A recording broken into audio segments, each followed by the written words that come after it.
Hello everyone, আসসালামু আলাইকুম। আশা করি সবাই খুব ভালো আছেন, সুস্থ আছেন। আলহামদুলিল্লাহ আমিও বেশ ভালো আছি। আমার আজকের দিনের ব্লগটি থাকবে গ্রামের কিছু মুহূর্ত নিয়ে। গ্রামে যারা থাকেন তারা আসলেই বুঝতে পারেন যে গ্রামে থাকার অনুভূতি, শান্তি কতটুকু। তবে যারা শহরে থাকেন তারা আসলে এটা বুঝতে পারবেন না, কিন্তু তারা মনে মনে ঠিকই মিস করে গ্রামকে।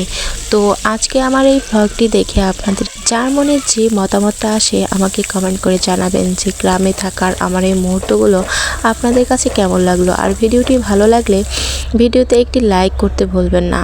তো এখন আসি আমার রান্না বান্নায়। এখানে আমি মাছ ভেজে নিচ্ছি, আর আলু দিয়ে আর কি মাছটা মশলা করা হবে, যার জন্য আমি আলুটাও ভেজে নিচ্ছি।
তো এই তো আমার আলু দিয়ে মাছ মশলাটা হয়ে গেছে।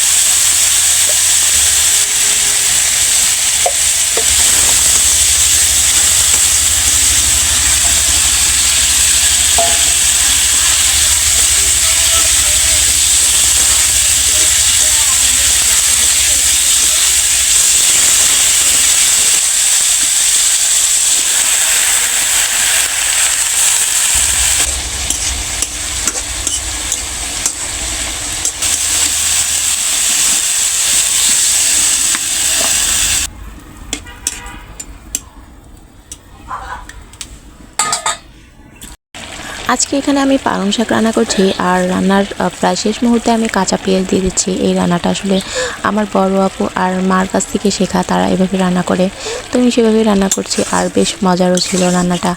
তো এভাবে কেউ রান্না করেন কিনা সেটা আমাকে কমেন্ট করে জানাতে পারেন যদি ভালো লাগে।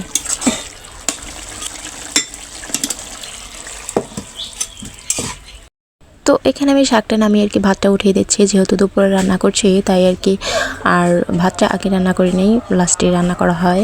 তো এই তো আমার শাক রান্নাও রেডি। তো কেমন হয়েছে আমাকে কমেন্ট করে জানাবেন। এরপর এখানে একটা রেসিপি করা হচ্ছে পাউরুটি, মানে হালকা টোস্টের মতো করে দুধের মধ্যে ভিজিয়ে রাখা। এই খাবারটা আসলে আমার শ্বশুরবাবু খুব পছন্দ করে, যার জন্য এই খাবারটা করা। তো এখানে দুধ জাল করা হয়ে গেছে সামান্য চিনি দিয়ে। আর ওদিকে আমি আর কি পাউরুটিগুলো হালকা ভেজে ঠান্ডা করে তারপর এটার মধ্যে দিয়ে দেবো। তো এটা আর শেয়ার করছি না। আর এরপর চলে যাব আমি একটু শপিংয়ে। তবে শপিংটা আসলে আমার না, আমার ছোটো বোনের সাথেই যাওয়া, আর তার শপিং করার জন্যই আমি রওনা দিচ্ছি। তো এখানের দৃশ্যটা খুব ভালো লাগে, খুব খোলামেলা একটা ছোট একটা নদীর পাড় দিয়ে একটা রাস্তা, যে মুহূর্তটা বা যে দৃশ্যটা আমি একটু ক্যামেরাবন্দি করার চেষ্টা করলাম। এই আসলে খোলা পথে হাঁটতেও বেশ ভালো লাগে, যার জন্যই এই ফুটেজগুলো নেওয়া। তবে এরপর শপিংয়ে গেছি ঠিকই, কিন্তু কোনো শপিংয়ের ব্লগ আর কি বা ভিডিও আর কি নিতে পারি নাই বা নেই। এরপর চলে যাচ্ছি একটু সন্ধ্যার দিকে। সন্ধ্যার একটু আগ মুহূর্তে আমাদের সবজি বাগানে অনেকগুলো থানকুনি পাতা হয়েছে, যে থানকুনি পাতার বড়া আসলে অনেক মজার বা অনেক উপকারী একটা পাতা। আর আমার বড় আর কি অনেকদিন বলছিল যে এরকম কিছু বড়া বানাও। তো এখানে কিছু ধনিয়া পাতাও উঠে নিচ্ছি আমরা আর কি কয়েকজন মিলে। তারপর আমি এগুলো ভালো মতো ধুয়ে তারপর কুচি করে নিয়েছি। তো এখানে আমার ধনিয়া পাতা, তারপর এই যে থানকুনি পাতা আর পেঁয়াজ কুচি, কাঁচামরিচ কুচি সব কিছু কুচি করে নিয়েছি। এখন আমি এটা আর কি এক এক করে ভালোভাবে মিশিয়ে নিব। এটার মধ্যে আরও কিছু অ্যাড করা হবে, যেটা আপনারা ধাপে ধাপে দেখতে পাচ্ছেন। তো এখানে আমার কিছু হলুদ গুঁড়ো, তারপর সামান্য পরিমাণ লবণ, তারপর সামান্য পরিমাণ জিরার গুঁড়ো, এগুলো সব কিছু দিয়ে আমি আর কি এটা ভালোভাবে মাখিয়ে নিব। তো এর মধ্যে কিছু অ্যাড করছি চালের গুঁড়া, তারপর কিছু ডাল, তো সিদ্ধ করা ডাল ছিল যেটা আর কি আমি দিয়ে দিলাম। তারপর আমি তেল গরম করতে দিয়ে এই যে এরকম সুন্দর করে মাখিয়ে একদম পেঁয়াজের মতো যেরকম একটা শেপ করে করে এক এক করে দিয়ে দিচ্ছি।